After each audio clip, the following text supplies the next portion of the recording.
44절에서 52절입니다. 신약성경 22쪽에 있습니다.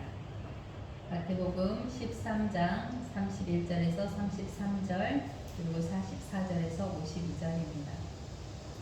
찾으셨으면 제가 봉독하겠습니다. 또 비유를 들어 이르시되 천국은 마치 사람이 자기 밭에 갖다 심은 겨자씨 하나를 같으니 이는 모든 씨보다 작은 것이로되 자란 후에는 풀보다 커서 나무가 되매 공중의 새들이 와서 그 가지에 깃들이느니라. 또 비유로 말씀하시되 천국은 마치 여자가 가루 서말 속에 갖다 넣어 전부 부풀게 한 누룩과 같으니라.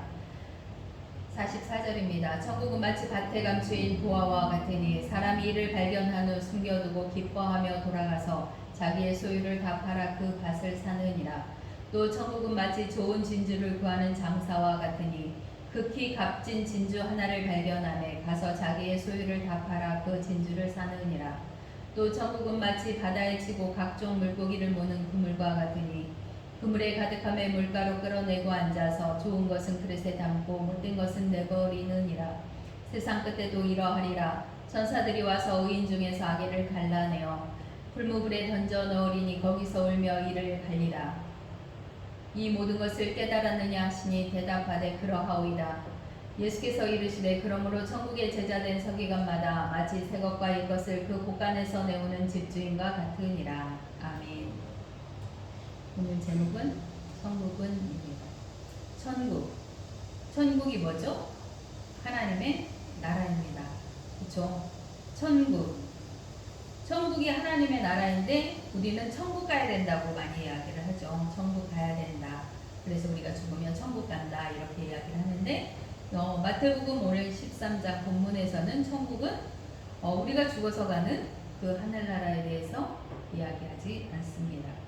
한번 살펴보겠습니다. 또 비유를 들어 이르시되 천국은 마치 사람이 자기 밭에 갖다 심은 겨자씨 하늘 같다라고 말합니다. 천국은 사람이 자기 밭에 갖다 심은 겨자씨 하늘 같다라고 이야기를 해요. 근데 이 겨자씨가 굉장히 작은 거거든요. 근데 이게 겨자씨가 풀입니다. 이 겨자는 풀이에요. 그런데 우리는 밭에다가 풀씨를 심지 않아요. 그죠? 곡식을 심지 풀씨를 심지 않아요. 그런데 천국은 마치 사람이 자기 밭에 갖다 심은 겨자씨 하늘 같아요. 근데 이 겨자의 특징이 뭐냐면 이 씨앗이 굉장히 작은데 키가 3m가 자란대요. 그리고 우리 사람보다 훨씬 더 크잖아요. 근데 풀이에요. 그러니까 겨자씨 한 알이 커가지고 키가 3m가 자라서 그러면 다른 곡식은 자랄 수가 없고 그리고 나면 이 겨자씨 한 알 때문에 생긴 이 풀이 온 밭을 덮어요. 그래서 이 풀은 보기만 하면 다 뽑아서 버려야 되는 그런 풀인데 천국은 겨자씨 한 알 같다라고 이렇게 비유를 갖다 말씀합니다. 이는 모든 씨보다 작은 것이로되 자란 후에는 풀보다 커서 나무가 되매라고 되어 있습니다. 이게 지금 아까 얘기했듯이 이거는 풀이에요. 그리고 풀이 자라도 풀인 거예요. 나무가 되지는 않거든요. 풀이 나무가 되는 건 아니에요. 원래 나무는 나무의 존재에서 되는 거지 풀이 나무로 변하진 않습니다. 우리 학교 차정식 교수님이 이거를 뭐라고 하냐면 형질이 변형된 거다. 풀이 나무가 되는 건 완전히 근본 자체가 변화된 거다라고 이야기를 해요.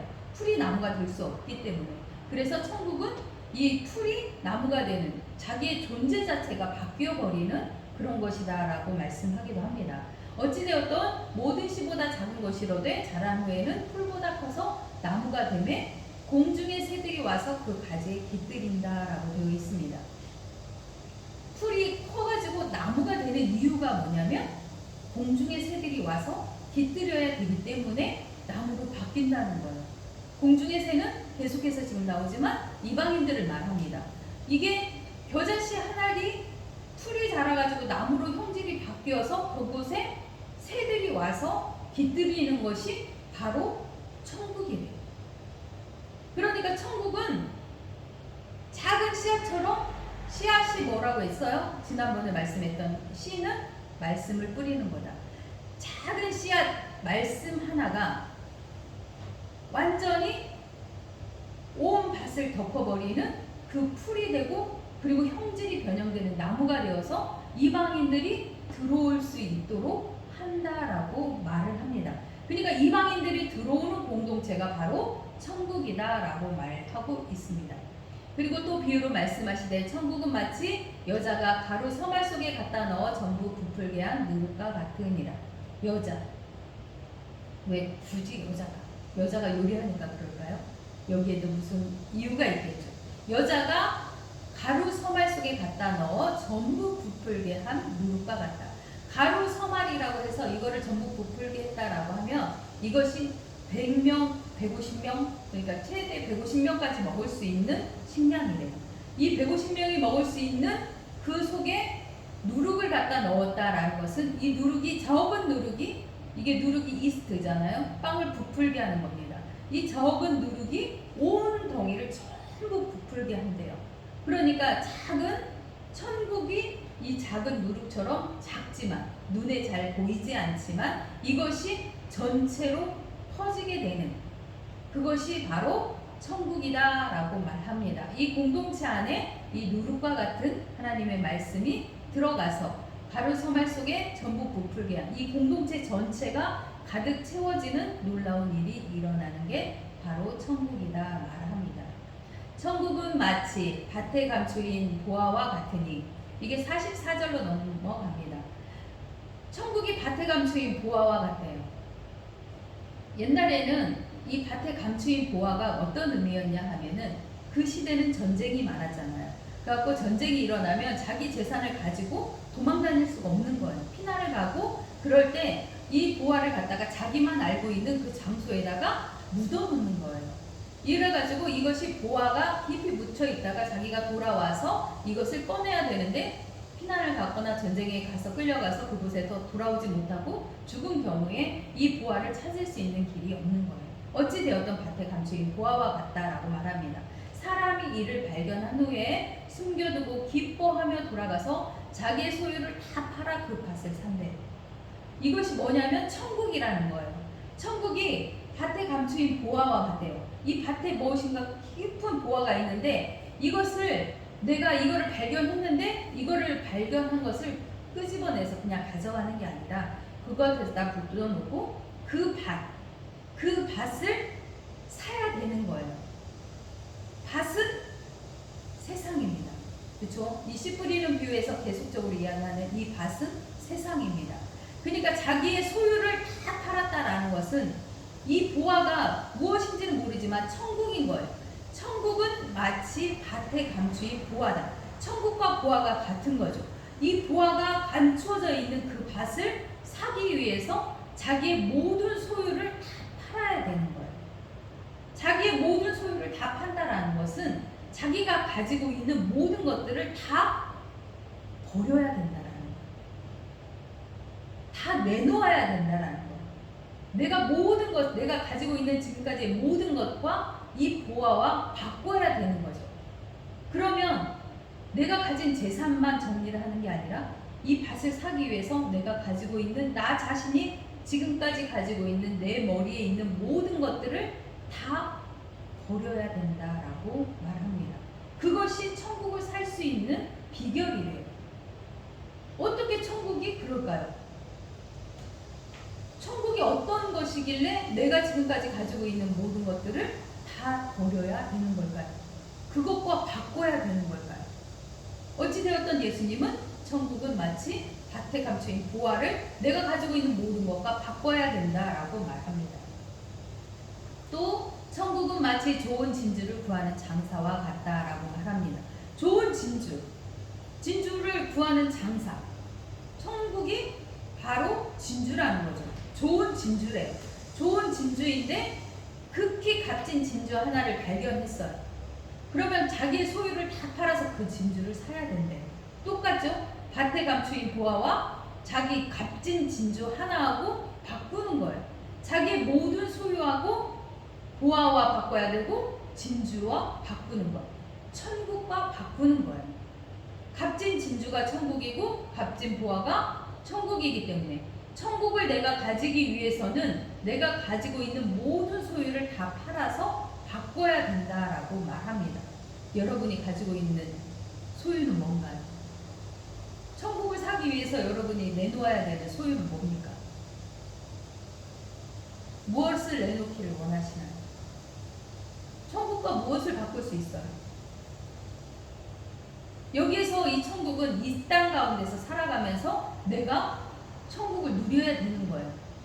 그러면 내가 이 땅 가운데서 살아가면서 천국을 누려야 되는데 그것이 내가 가지고 있는 모든 것을 다 내놓아야지 누릴 수 있다라고 말합니다.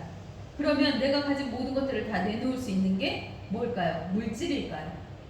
여기에서는 물질만을 말하고 있지는 않을 겁니다. 그렇죠? 물질을 말하고 있는 것이 아니라 내가 가지고 있는, 내가 지금까지 알고 있던 내 모든 지식, 이 모든 것들을 다 내려놓아야 된다라고 말합니다. 그런데 이거는 지금 누구한테 얘기를 하느냐면 바로 예수님의 제자들에게 이야기를 하고 있는 거예요. 이 제자들에게 예수님이 너희들이 지금까지 알고 있었던 그 모든 것들과 이 천국은 바꿔야 되는 거야. 너희들이 가지고 있는 모든 것들을 다 없애야만이 천국을 소유할 수 있다라고 말씀하고 있는 거예요. 예수님의 제자들에게. 그들이 가지고 있었던 건 뭘까요? 그들이 지금까지 가지고 있었던 유대교의 모든 율법과 전통들이겠죠. 그것들을 모두 다 천국과 바꿔야 된다라고 예수님은 지금 말씀하십니다. 또 천국은 마치 바다에 치고 각종 물고기를 모는 그물과 같다라고 말합니다. 천국은 마치 바다에 치고 각종 물고기를 모는 그물이래. 그물은 양쪽 배에서 잡아가지고 끌고 가서 고기를 다 몽땅 다 잡습니다. 그물에 가득함에 물가로 끌어내고 앉아서 좋은 것은 그릇에 담고 못된 것은 내버린다. 물고기를 잡았는데 좋은 거를 시장에 갖다 팔아야 되니까 그릇에 담고 못된 것은 다 갖다가 바다에 버립니다. 그런데 왜 제자들에게 이렇게 말씀할까요? 왜 제자들에게 이 비유를 갖다가 지금 말씀하고 계실까요? 물고기를 잡았어요. 물고기는 공동체 안에 있는 사람들이겠죠. 물고기를 잡았으니까. 잡은 거는 지금 이 공동체 안에 들어온 사람들을 이야기하고 있는 거예요. 이 사람들이 지금 들어와 있는데 그 사람들 중에서 잡아온 사람들 중에서 좋은 것을 골라낸다라고 말합니다. 못된 것은 버린다라고 말씀하는 거예요. 그러면 이 공동체가 나중에 그렇게 될 거다라고 말씀하고 있는 거예요. 세상 끝에도 이러하리라. 천사들이 와서 의인 중에서 악인을 갈라낸다라고 말합니다. 의인은 하나님의 뜻을 따라 바르게 사는 가운데 인내하는 자입니다. 하나님의 뜻을 따라서 바르게 사는 가운데서 끝까지 인내하는 자, 의인 중에서 악인을 갈라내겠다. 그러니까 이 공동체 안에서도 지금 의인과 악인이 있는데 마지막 세상 끝에는 이것을 갈라내겠다라고 말씀하고 있어요. 그러면 세상 끝에는 언제인가요? 이 세상이 멸망하는 때일까요? 그렇지는 않을 겁니다. 분명히 의인과 악인이 갈라내지는 사건이 일어날 겁니다. 그래서 갈라내서 풀무불에 던져 넣으리니 거기서 울며 이를 갈리라 라고 말합니다. 이 모든 것을 깨달았느냐 하시니 대답하되 그러하오이다. 제자들이 다 깨달았대요. 알아들었대요. 그러면 지금 제자들은 천국을 자기의 모든 소유를 다 팔아서 소유를 하겠다라고 깨달아 알게 되었다. 자기의 모든 것과 바꾸겠다라고 지금 이 천국을 받아들이겠다라고 말씀하고 있습니다. 그러니까 깨달았느냐 하시니 대답하되 그러하오이다. 예수께서 이르시되 그러므로 천국의 제자된 서기관마다 마치 새 것과 옛 것을 그 곳간에서 내오는 집주인과 같으니라 라고 말합니다. 그러므로 천국의 제자된 서기관마다, 천국의 제자된 서기관은 가르치는 사람들입니다. 그러니까 제자들이겠죠. 천국의 진짜 참된 제자들은 마치 새 것과 옛 것을 그 곳간에서 내오는 집주인과 같다. 새 것과 옛 것이 뭐냐면 구약과 신약입니다. 그러면 천국을 진짜로 제대로 알려주는 참된 제자는 구약을 폐기하고 신약만이 하나님의 말씀이다라고 주장하는 것이 아니고, 또 신약은 하나님의 말씀이 아니고 구약만 하나님의 말씀이다라고 주장하는 사람이 아니고, 신약과 구약이 같이 하나님의 말씀이다라고 인정하고 그 곳간에서 메우는 집주인과 같다라고 말합니다. 이때 당시에 신약과 구약이 구약을 계속해서 없애야 된다. 율법이 무익하다. 그래서 율법은 없애야 된다라고 주장하는 사람들도 분명히 있었을 겁니다.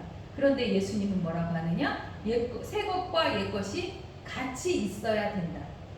구약과 신약, 신약과 구약이 같이 있어야 된다라고 말합니다.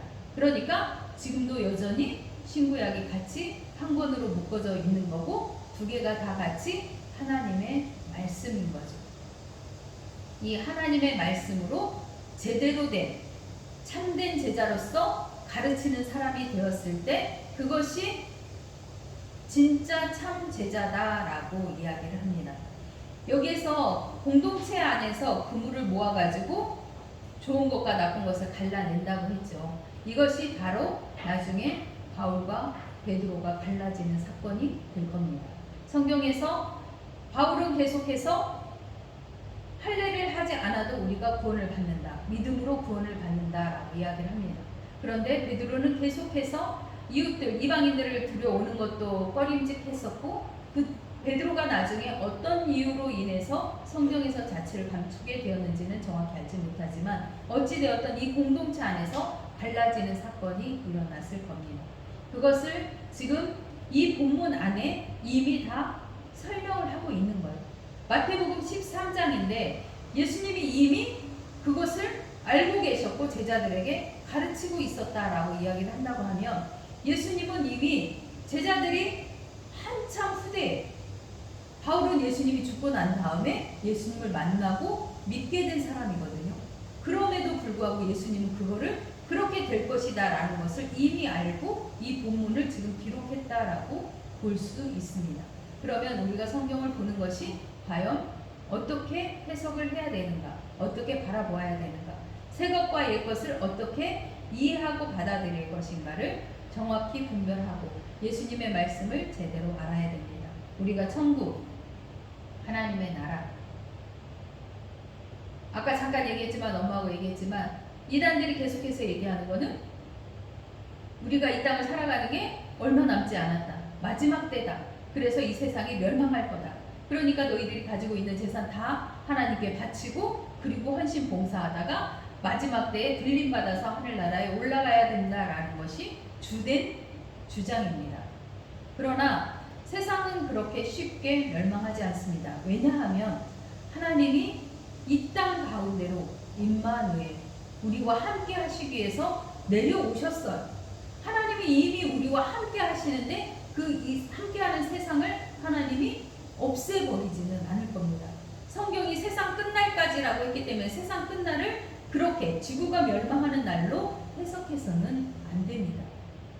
그것을 우리가 바르게 알고 성경을 바르게 보면서 이해하고 하나님의 말씀, 그리고 천국이 이 땅 가운데서, 우리가 살아가는 이 땅 가운데서 이루어질 것이라는 것을, 우리를 통해서 이루어 가실 것이라는 것을 바르게 알고 참된 서기관, 천국의 제자된 서기관이 되어서 성경을 바르게 전하는 우리 모두가 되어야 될 것입니다. 기도하겠습니다. 고맙고 감사하신 아버지 하나님, 은혜 감사합니다. 하나님의 나라, 천국, 우리 모두가 그 하나님의 나라를 바라봅니다. 그리고 새 것과 옛 것을 꺼내어서 함께 나누어야 합니다. 참된 제자가 되어야 합니다. 신구약이 하나님의 말씀이고 살아계신 하나님을 증거하는 책임을 우리 모두가 믿사오니, 하나님, 우리가 말씀을 묵상하면서 하나님의 깊은 뜻을 깨닫게 하시고 하나님의 나라를 위해서 아름답게 쓰임받는 우리 모두가 되게 하나님 축복하여 주옵소서. 감사하며 예수님의 이름으로 기도합니다. 아멘.